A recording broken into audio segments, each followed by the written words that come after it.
കാനഡയെ അമേരിക്കയുടെ 51ാം സംസ്ഥാനമാക്കാമെന്ന പ്രഖ്യാപനവുമായി ട്രംപ്. നമസ്കാരം, കൊട്ടാരക്കര മീഡിയയിലേക്ക് സ്വാഗതം. കാനഡയെ അമേരിക്കയുടെ ഭാഗമാക്കാമെന്ന നിർദ്ദേശം ആവർത്തിച്ച് നിയുക്ത US പ്രസിഡന്റ് ഡൊണാൾഡ് ട്രംപ്.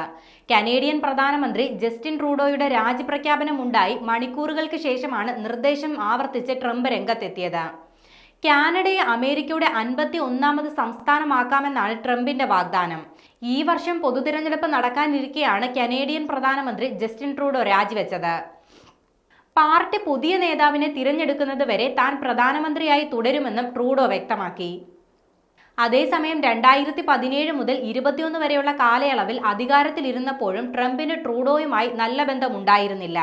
കഴിഞ്ഞ നവംബർ 5 തിരഞ്ഞെടുപ്പ് വിജയത്തിനു ശേഷം ട്രൂഡോയെ കണ്ടപ്പോഴും കാനഡയെ അമേരിക്കയുടെ 51ാമത്തെ സംസ്ഥാനമാക്കുക എന്ന ആശയം ട്രംപ് മുന്നോട്ട് വച്ചിരുന്നു. കാനഡയിലെ ജനങ്ങൾക്ക് അമേരിക്കയിലെ 51ാമത്തെ സംസ്ഥാനമാകുന്നതിൽ താൽപ്പര്യമുണ്ടെന്നാണ് ട്രംപിന്റെ വാദം.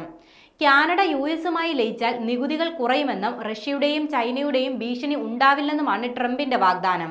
അതേസമയം ട്രംപിന്റെ നിർദ്ദേശത്തോട് കാനഡ ഇതുവരെ പ്രതികരിച്ചിട്ടില്ല. കാനഡ അതിർത്തി വഴിയുള്ള മയക്കുമരുന്നുകളുടെയും അനധികൃത കുടിയേറ്റക്കാരുടെയും ഒഴുക്ക് തടയാൻ കാനഡയ്ക്ക് കഴിഞ്ഞില്ലെങ്കിൽ ഇറക്കുമതിക്ക് 25% തീരുവ ചുമത്തുമെന്നും ട്രംപ് ഭീഷണിപ്പെടുത്തിയിട്ടുണ്ട്.